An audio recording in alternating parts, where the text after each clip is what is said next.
सुप्रभात मंडळी, सुप्रभात. मी स्वप्नील कात्रड आपल्या सगळ्यांचं स्वागत करतो आपल्या लाडक्या यूट्यूब चॅनलमध्ये, ज्याचं नाव आहे मी मनाचा राजा. आता कसे आहात मंडळी? मजेत आहात ना? मजेतच असायला हवं.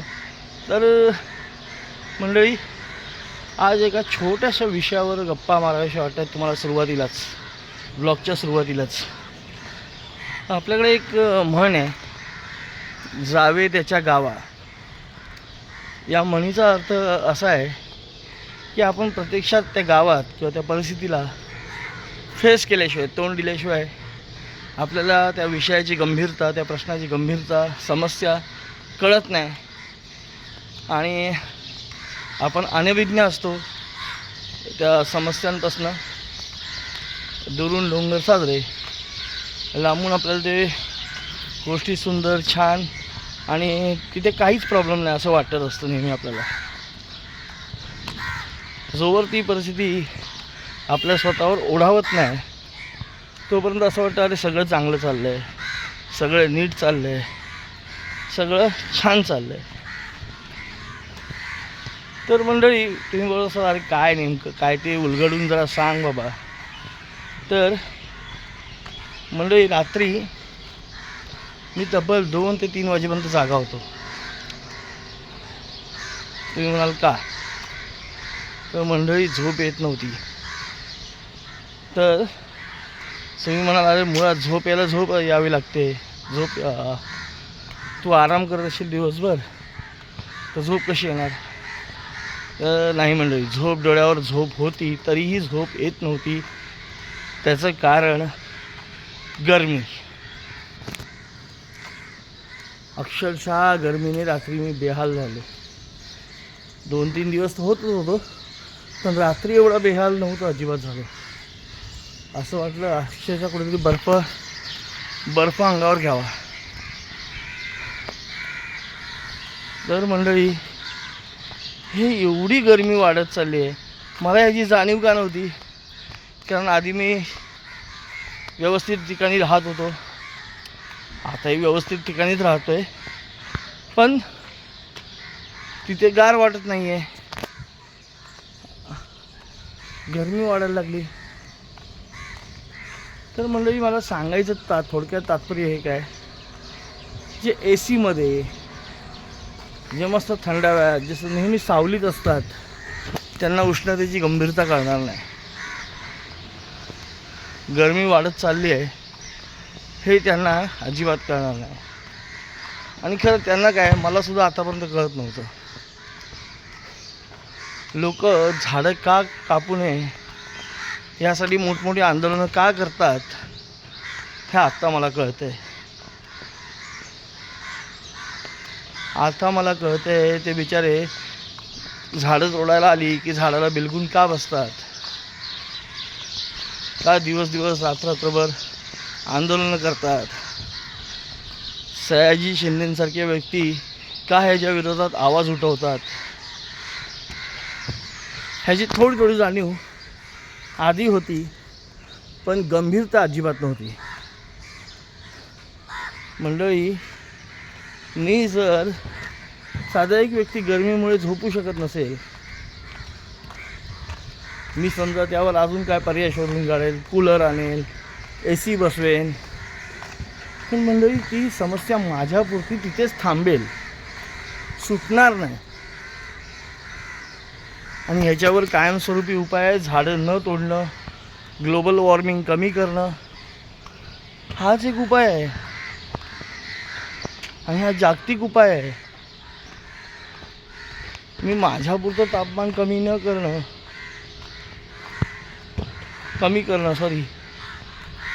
हा उपाय नाही आहे. तर खरंच आपण झाडं वाचवली पाहिजेत, आहे ती झाडं वाचवली पाहिजेत, नवीन झाडं लावली पाहिजेत. नवीन झाडं लावायला जमत नसतील तर आहे त्या झाडांचं संवर्धन केलं पाहिजे. खूप गंभीर आणि जटिल समस्या आहे मंडळी, खूपच गंभीर आहे. दरवर्षी गरमी असते का? असते, पण दरवर्षी ती अंश डिग्रीने वाढत चालली आहे. ह्याच्याकडे आपलं लक्ष जात नाही आहे. जगातली सर्वात जास्त उष्णतेची शहर आपल्यामध्ये महाराष्ट्रात आहेत. काय होत चाललंय? हां, पावसाचं अनियमितता, थंडीच्या दिवसांमध्ये धुळीचं वातावरण, काय चाललंय? कुठे घेऊन चाललोय आपण? या समस्येकडे डोळे उघडून बघायला हवं. तुम्ही म्हणाल अरे तू शहाणे आहे, तुला एक दिवस झोप नाही लागली तर लगेच तू बडबडायला लागला. मंडळी, बरोबर आहे. जोवर समस्या स्वतःवर येत नाही तोवर त्याची जाणीव होत नाही. आणि याचा दोष मी ए सीमध्ये बसलेल्या माणसांना अजिबात देत नाही आहे. कारण माझ्यावर जेव्हा हा प्रश्न आला ना तेव्हा मला याची जाण झाली. मंडळी, तुम्ही जर बघत असाल, ए सीमध्ये सुख अनुभवत असाल तर बघा, बाहेर येऊन बघा. एक आठवडा फक्त विदाऊट ए सी, विदाऊट पंखा राहून बघा काय हालत होते. आणि मी याचा दोष तुम्हाला अजिबात देत नाही आहे, कारण आपण त्या समस्येपासूनच अनभिज्ञ आहोत. तर विचार करा बाबा, हीच विचार करायची वेळ आहे. चला, आता तर उठलं, झोप काय लागली नव्हती. आता मग सकाळी उठलो, झाडांची पानच हलत नाहीत, तर हवा कुठून लागणार? आता मी मोकळ्या मैदानात आहे तरी पण हवा नाही आहे. विचार करा. चला, सध्या तरी जॉगिंग करूया, व्यायाम करूया. नमस्कार मंडळी, नमस्कार. डायरेक्ट सकाळच्या व्हिडिओ ह्याच्यानंतर तुम्हाला मैदानात आता थेट तुम्हाला आता संध्याकाळी भेटतो आहे. संध्याकाळी म्हणजे रात्रीचे 1 वाजले आहे, जेवण खावण झालं आहे. आणि मंडळी आता भेटते म्हणजे बघा, आता सध्या आपण चाललो आहे आपल्या रिक्षाने गावी. लय कंटाळा आला होता, मुलं पण बोलली चला चला चला. मग चला निघालो. रात्रीचा 1:50 झाली आहे, म्हणजे 2ला आता काय 10 मिनटंच आहेत. तर निघालो आहे आता गावी. सामान भरपूर आहे रिक्षात आणि आता निघालो आहे. यावेळेला आपल्या त्यानूला म्हणजे आपल्या कासवाला सुद्धा घेऊन चाललो आहे. हां, तर चला चला तुताच आता आपण जाऊ. आता प्रवासाला आता सुरुवात करतो आहे. रात्री लेट का केली? कारण रात्री आज सगळी प्रवास शनिवार आहे, लोक निघाले असतील, विकेंड आहे, लोक भरपूर निघाले असतील गावाला. म्हणून आपण बोललो थोडं उशिरा निघूया मुंबईतनं बाहेर. पण बघू आता कसं काय आपल्याला ट्रॅफिक भेटते नाही भेटते. सध्या आपण आपल्या इथंच आहोत, तर आता निघतो आहे. चला. हो, घाटकोपर काय इथंच आहे आपण गाडी. चला. एकदा सगळ्यांनी बोला गणपती बाप्पा मोरया. आता 3 वाजलेत, म्हणजे 1 तास झाला. आपण आता कळंबोलीपाशी आलो आहे. कळंबोली तनु बघा अंडी खातोय. चला आता चहा पिऊ. समुशाला चहा पिवायचा आहे. तनु अंड खातोय. या, भरपूर गर्दी आहे मंडळी. आम्ही बघा वडखळच्या पुढे आलो आहे. 3:30 वाजलेत. म्हणजे त्या पुढे कर्नाळा किल्ल्याच्या पण पुढं लय पुढं आलो. पेन साईडला आपटा सोडून पुढे आलो. आणि हे धुकं बघा, धुकं म्हणजे एवढं बेकार आहे ना, पुढे काही दिसत नाही.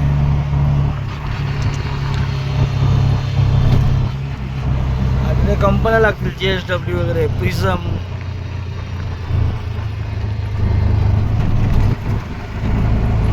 खारपाडा बघा,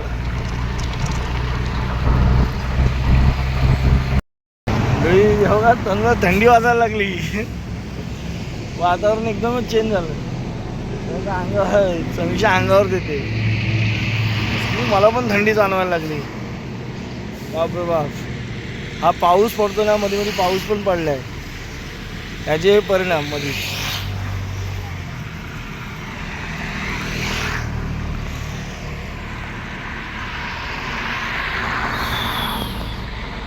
चला, बरं वाटतं मुंबईच्या गरमीपासून थोडंसा.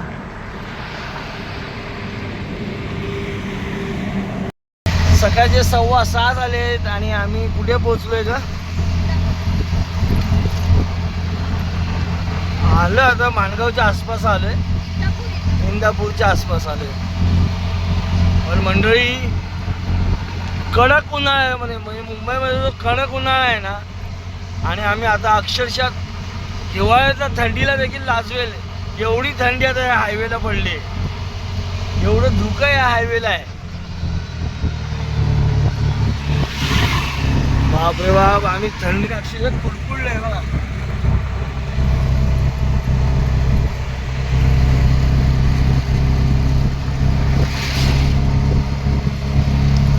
बाहेरचं वातावरण बघा.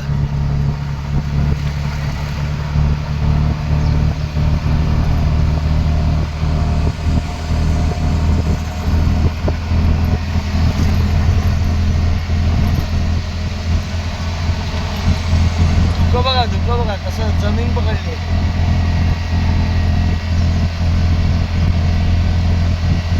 हे बघा इकडे बघा तू, खरंच चादर बसले. पुई गाव झालं, पण पुई गावापाशी पुई.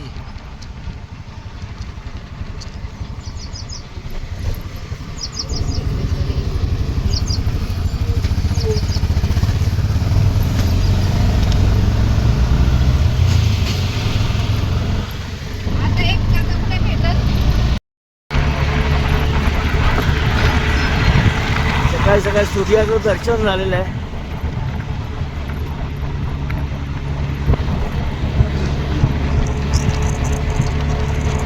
Kolad railway station. कोलाडला पोचली आपली गाडी.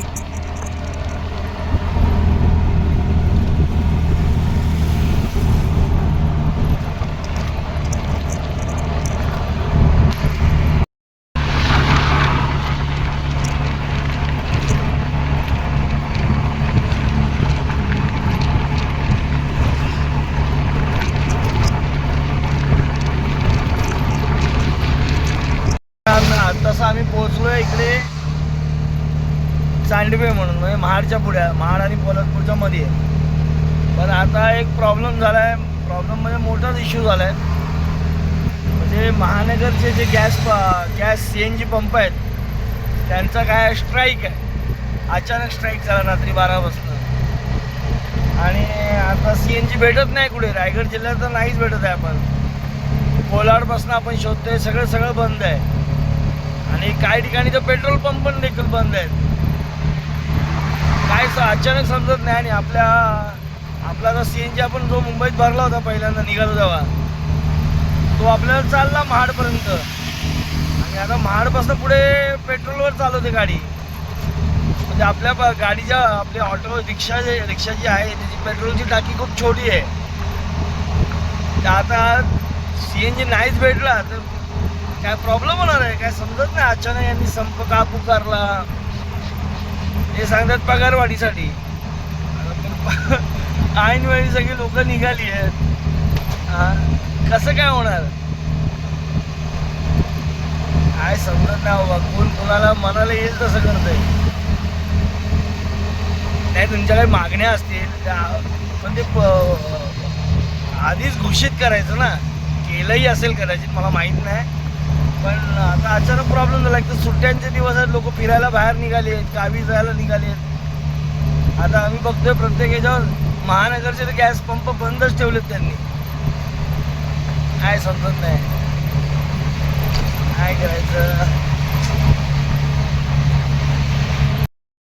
आम्ही आता पोलादपूर एसटी स्टँड जवळ आलेलो आहे पेट्रोल भरण्यासाठी.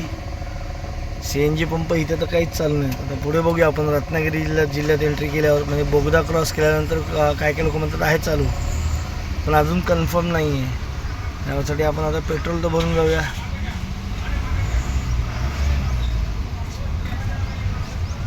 इकडे पण गर्दी झाली आहे पेट्रोल भरायला.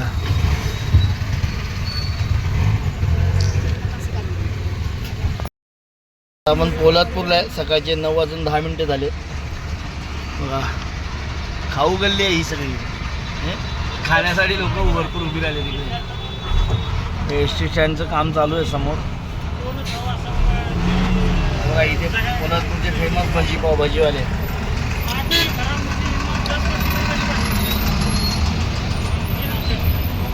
आपण पहाडवरून आलो ना आता.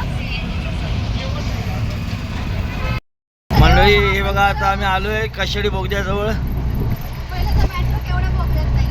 हा चला मंडळी बोगद्याचं जाऊया आता. आता आपण रत्नागिरी जिल्ह्यात प्रवेश करू.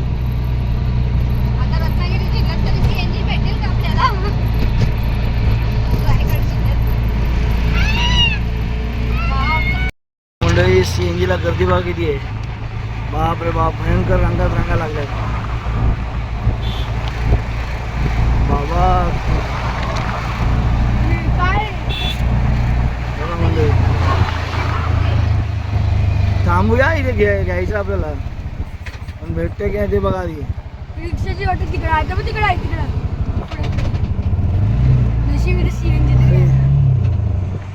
वा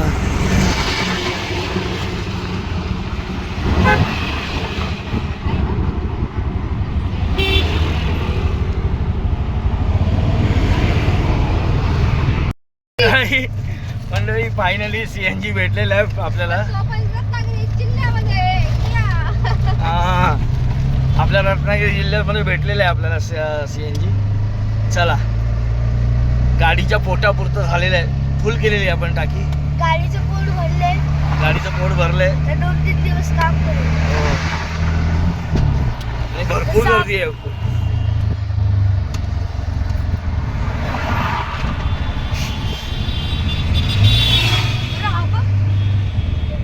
चला मंडळी, आपण CNG भरलेलं आहे आणि आता आपण चाललोय.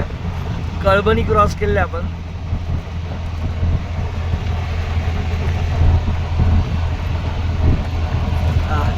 लय उशीर झाला आपल्याला.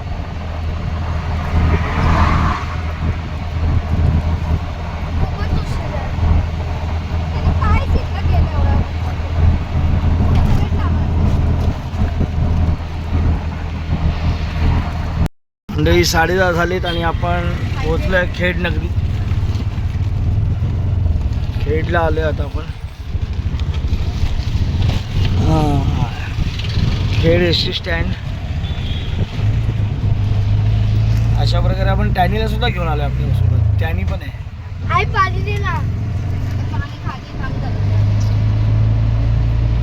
चला मंडळी आलोय.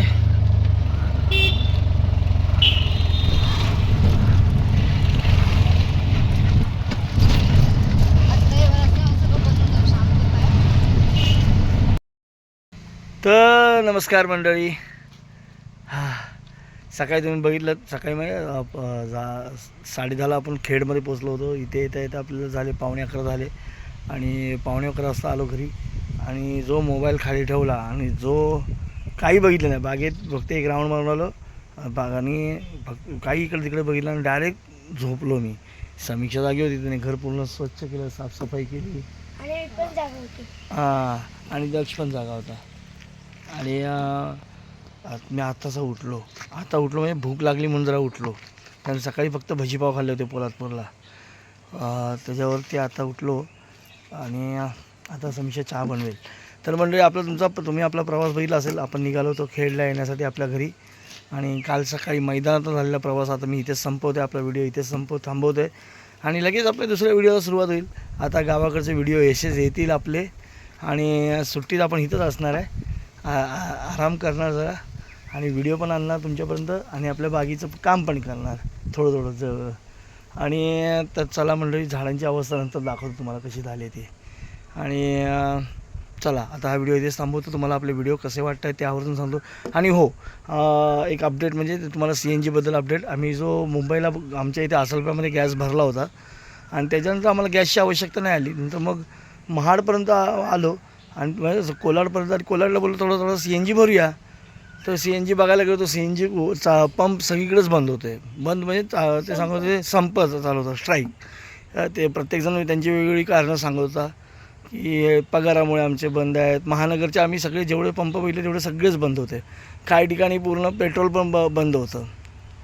तर अशी सगळी हे झालं होतं. पण नंतर मग इथे आपण आलो ह्याच्यामध्ये खेडमध्ये कळबणीच्या आधी. तिथे पेट्रोल पंप CNG होतं. तिथे गर्दी प्रचंड होती, पण CNG पंप चालू होते. तर आता मला काही कळत नाही पण म्हणजे रायगडमध्ये मुंबई गोवा हायवेवरचे सगळेच CNG पंप बंद का होते, काय कारण होती, जर तुम्हाला कोणाला माहिती असेल तर सांगा नक्कीच. पण येता येतं नक्की CNG भरा, कारण सिच्युएशन कधी बदलेल कशी बदलेल काय सांगता येत नाही. तर ही अपडेट होती छोटीशी. तर चला तुर्तास आता या व्हिडिओमध्ये इथेच थांबतो. पुन्हा भेटू थोड्या वेळाने. तोपर्यंत tata bye bye, good night. Good night म्हणणार नाही कारण ते संध्याकाळ झाली आहे. शुभ संध्याकाळ आणि पुन्हा भेटू पुढच्या व्हिडिओमध्ये. चला, व्हिडिओ तुम्हाला आवडत असेल नक्कीच लाईक करा, शेअर करा. चॅनलवर नवीन असाल तर चॅनल सबस्क्राईब करायला विसरू नका. चला, बाय बाय.